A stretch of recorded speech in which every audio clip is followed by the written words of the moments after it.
Les capsules de tous les possibles sont de mini-reportages qui mettent en valeur l'action concertée et dynamique des partenaires et des citoyens de notre communauté.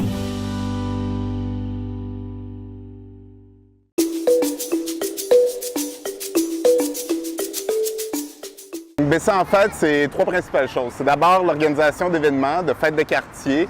C'est vraiment les plus grosses fêtes du quartier, entre autres, organisées par les organismes communautaires.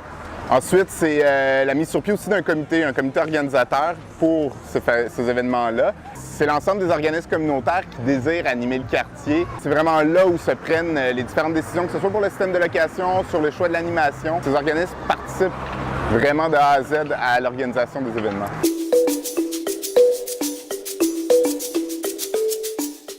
C'est une forme d'économie du partage, d'un système d'économie du partage, où on prête du matériel à tous les organismes communautaires, même de l'île de Montréal, je te dirais, à prix vraiment dérisoire.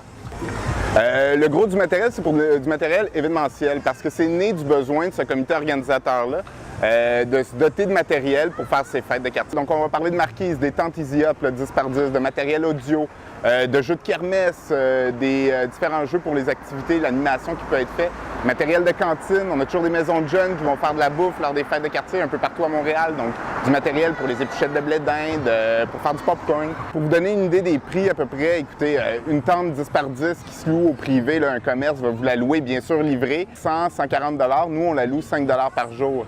Donc, l'objectif n'est pas nécessairement de faire de l'argent, pas d'en perdre non plus, mais l'objectif est vraiment que le coût, l'argent nécessaire à faire une fête de quartier ne soit pas un frein à faire un événement pour les organismes ou même pour les citoyens, parce que ça peut, à un certain niveau, être loué à des citoyens si c'est fait parrainer, si c'est fait parrainer par un organisme communautaire.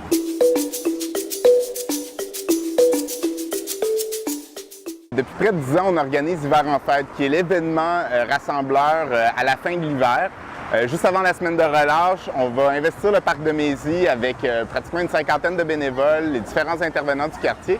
Puis l'objectif de cet événement-là, c'est vraiment de faire bouger les enfants. Il fait froid, on veut les faire bouger, on veut qu'ils adoptent les différents sports d'hiver, donc c'est de leur faire découvrir des sports d'hiver dans un quartier où il y a beaucoup de nouveaux arrivants en plus. Ça va rejoindre à peu près, je dirais, les belles années, là, quand il faisait pas trop froid, c'était une belle température. On a cherché 2000 personnes à peu près. La fête de la famille, c'est notre fête de début d'été. C'est à la fin du mois de mai. C'est quand l'école commence à se terminer, on veut faire la promotion des différentes activités estivales des organismes communautaires. Bien, on va tenir cette fête-là au Parc Louisbourg. C'est probablement notre plus grosse fête. C'est des 3000, 3500 personnes. C'est une fête où les intervenants, les organismes communautaires investissent beaucoup. Je dirais qu'on a à peu près une soixantaine, 75 intervenants sur le site. Et donc, c'est un très gros déploiement.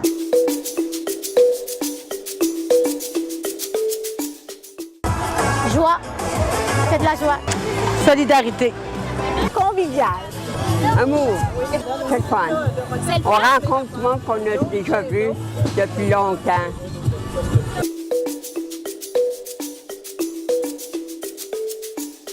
L'été, au Parc de Mézy, on va animer les vendredis soirs, 4 vendredis soirs au mois de juillet. On va faire des cinémas en plein air pour la famille. C'est cool, on se couche tard et ça fait faire des activités.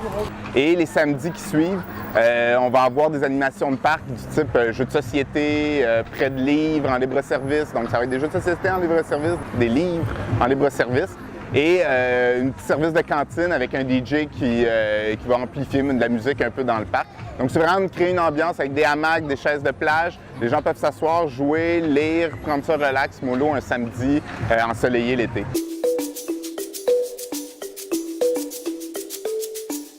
Le comité qui travaille sur le projet de revitalisation du boulevard Gouin voulait faire un événement pour lancer les prochaines démarches là, dans la revitalisation du boulevard.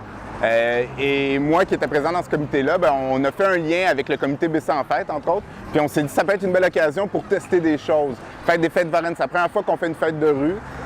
On a un projet en 2017 qui est le projet de Parc Belmont qui se décline en 3 volets.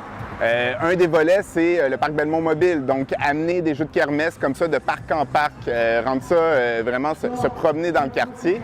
Et on s'était dit que ça serait une parfaite façon de tester quelque chose d'un peu plus mobile, arriver avec une camionnette, déballer nos jeux pour célébrer le 375e de Montréal.